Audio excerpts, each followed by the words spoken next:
अस्सलाम वालेकुम dear students and welcome back to the make easy classes. मैं हूं आपका इंग्लिश टीचर फ़हीम इस्लाम और आज हम वोकैबलरी के न्यू वर्ड सीखेंगे। आज जानते हैं, इससे पहले हमने वोकैब्स के ऑलमोस्ट 60 ऐसे क्वेश्चंस किए थे जिनमें कुछ आइडियम्स थे, जिनमें कुछ फ्रेजेस थे, जिनमें कुछ वोकैबलरीज थे। एंड मैंने आपसे पहले ही कहा था कि अगर आप इन चीज़ों को सही से कर लेंगे ना, क्योंकि एएमयू के प्रीवियस एग्जामिनेशन में पूछे गए हैं, चाहे आप डिपार्टमेंटल एग्जामिनेशंस की बात करें, चाहे बीएड, बीकॉम, बीए, एलएलबी की बात करें, स्पेशली फॉर द क्लैट, तो ये सारी चीज़ें आपके एंट्रेंस एग्जामिनेशंस के लिए बहुत ज़्यादा ज़रूरी है। सो गाइस, इन चीज़ों में आप बहुत अच्छे से कोशिश करते रहिए। I am always here to support you people, just go with the flow. आज हम एक नए सीरीज क्वेश्चन स्टार्ट कर लेंगे जिसमें हम कुछ नए वर्ड्स को सीख लेंगे और बहुत क्रिटिकल एनालिटिकल माइंडेड होना चाहिए ताकि इन चीज़ों को हम किस तरीके से देख सकें। ठीक है, सो लेट्स स्टार्ट। आज हम दोबारा से क्वेश्चन पढ़ लेते हैं। Today the first question is bursting.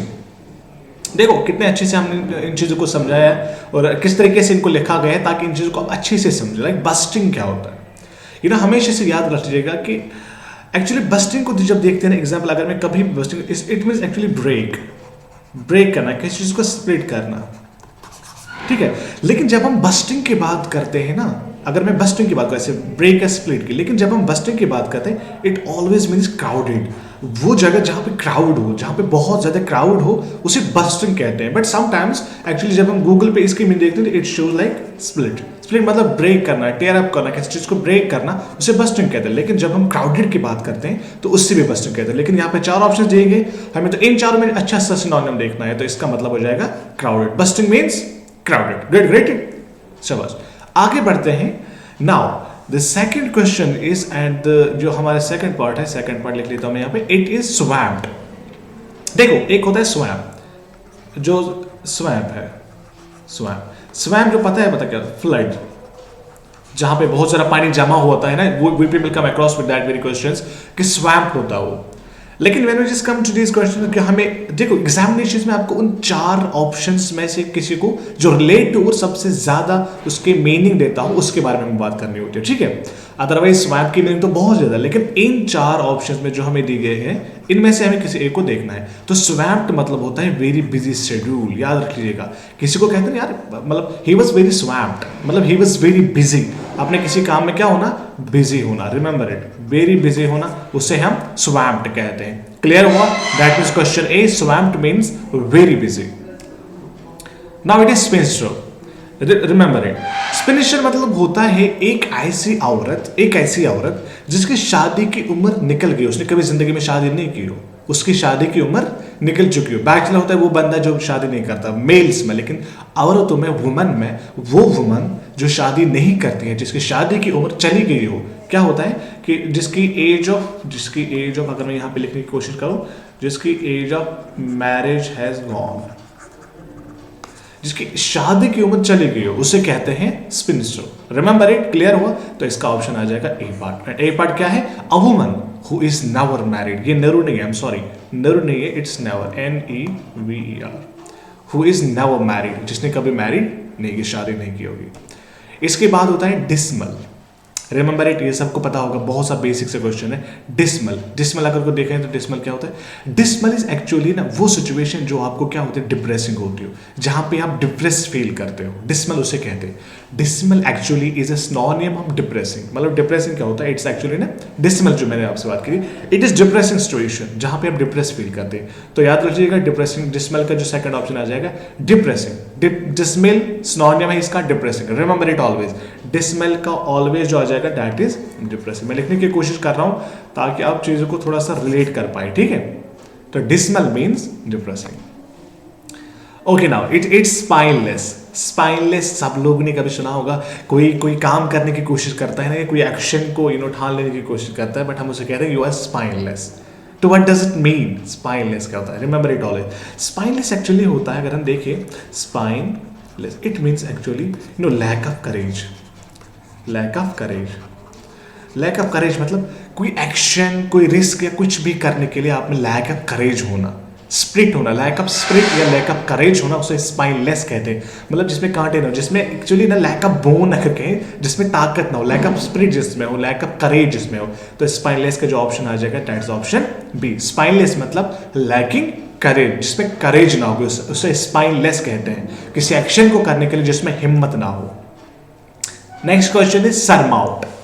सब लोगों ने सुना होगा सरमाउंट, पता है इतना बेसिक से देखो, और ये जो बेसिक से आपको पढ़ाने की कोशिश कर रहा हूं मैं ताकि आप चीजों को रिलेट कर पाए, और कभी भी अगर जिंदगी में इन चीजों से सामना होगा, ऑब्वियसली इन चीजों से सामना करना पड़ेगा, आप हमेशा से इन चीजों को याद रखने की कोशिश करें। तो मैंने जो बात की सरमाउंट की, देखो सर हम लोगों ने हमेशा सुना होगा किसी डिफिकल्ट सिचुएशन को हम जब ट्रेस पास करते हैं, या किसी सिचुएशन को जब हम मैं कहूँ ओवरकम करते हैं, किसी सिचुएशन से, डिफिकल्ट सिचुएशन से हम बाहर निकल रहे हैं, डिफिकल्ट सिचुएशन से बाहर निकलते हैं, उसे सरमाउंट कहते हैं। ठीक है, सरमाउंट मतलब क्या होता है? To conquer.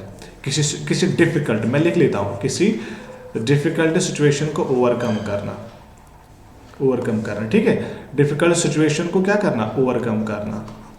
किसी डिफिकल्ट सिचुएशन को ओवरकम करना मतलब उस पर करेज लेना, उस पर आप फतह करना, उसको आप वो कॉन्कर करते हैं, उसे सरमाउंट कहते हैं। Remember it, always remember my dears, remember it कि सरमाउंट एक्चुअली मतलब क्या होता है कि टू कॉन्कर। टू कॉन्कर मतलब कोई भी चीज हो, कोई भी डिफिकल्ट सिचुएशन आपकी लाइफ में हो, कोई भी, उसको तुम कॉन्कर करते हो, उस डिफिकल्ट सिचुएशन या उस ऑब्स्टैकल को तुम हटा के अपने मंजिल की तरफ बढ़ रहे हो, या कोई भी आपकी जिंदगी में हिंड्रेंस आती है, उस हिंड्रेंस को तुम कॉन्कर करते हो ना, उसे सरमाउंट कहते हैं। क्या कहते हैं? सरमाउंट। रिमेंबर इट, क्लियर हुआ? आगे बढ़ते हैं। Now it is sluggish. Sluggish क्या होता है? स्लगिश कभी सुना है आप लोगों में से? स्लगिश बताओ, अगर स्लगिश की बात करते हैं। एक्चुअली रिमेंबर इट, स्लगिश होता है बहुत स्लो। कोई चलता है ना जो somebody who is inactive, like inactive की सिचुएशन में चलता हो, या वेरी स्लो,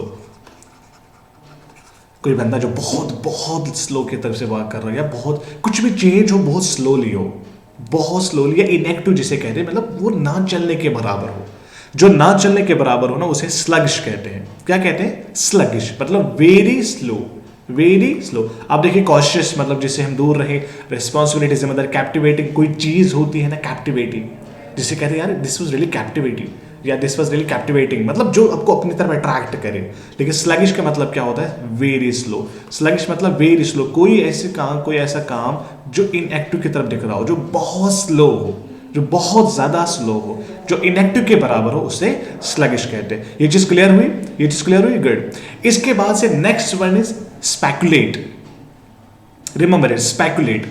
स्पेकुलेट मतलब होता है, आप लोगों में से मैं आपको बताऊं, दिस इज एक्चुअली थ्योराइजिंग, यानी अगर मैं बात करूं, दिस इज एक्चुअली, अगर हम स्पेकुलेट की बात करें, किसी चीज को आप डीपली सोच रहे हैं, किसी भी चीज को अगर आप डीपली सोच रहे हैं, किसी भी चीज को, उस चीज को डीपली सोचना, उस चीज को उस तरीके से करना, उसे स्पेकुलेट कहते हैं। और स्पेकुलेट का मतलब क्या हुआ? किसी चीज को थिंक करना, लेकिन डीपली। क्या करना? डीपली किसी चीज को थिंक करना, उसे हम स्पेकुलेट कहते हैं। किसी चीज को डीपली सोचना, बहुत अच्छे से थ्योराइज करना, थ्योरी समवन जिसे हम कहते हैं, उसे हम स्पेकुलेट कहते हैं। क्लियर हुआ? क्लियर हुआ? गुड। तो मतलब जिसे कहते हैं ना हाइपोथेसाइज करना, तो उसे हम किसी चीज को सोचना, लेकिन डीपली थ्योराइज करना किसी चीज को, उसके वे आउट को देखना, उसके पूरे डायमेंशंस को देखना, उसे स्पेकुलेट कहते हैं। And what does speculate means? Think deeply. ये याद रखना। तो स्पेकुलेट का मतलब क्या आ जाएगा? Think deeply. ओके, तो डियर स्टूडेंट्स, इतना काफी था आज की जो हमने बात की थी। Thank you so much. इंशाल्लाह we will meet on the next lecture. तब तक अपना ख्याल रखिए और चीजों को करने की बहुत ज्यादा कोशिश कर लीजिएगा। Thank you so much.